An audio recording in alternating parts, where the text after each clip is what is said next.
বাংলাদেশের রাজনীতি ও ব্যবসা বাণিজ্যের জগতে দরবেশ খ্যাত সালমান এফ রহমান অগণিত মানুষের রক্ত চুষে খেয়েছেন 15টা বছর।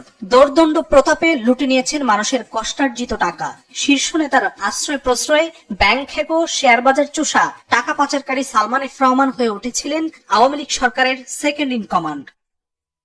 এই সেকেন্ড ইন কমান্ডেই সরকার পতনের সাথে সাথে বদলে ফেলেন নিজের রূপও। তাতেও পার পেলেন না, ধরা পড়লেন আইন শৃঙ্খলা বাহিনীর হাতে। ব্যাংক, শেয়ার বাজার লুটের টাকা মুড়ি মুড়কির মতো ওড়ানোর বিলাসিতায় মাততেন সালমান পুত্র শায়ান রহমান।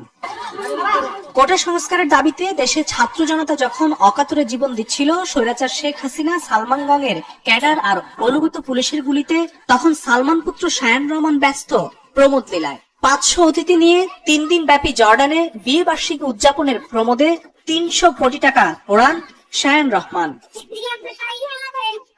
বিয়ে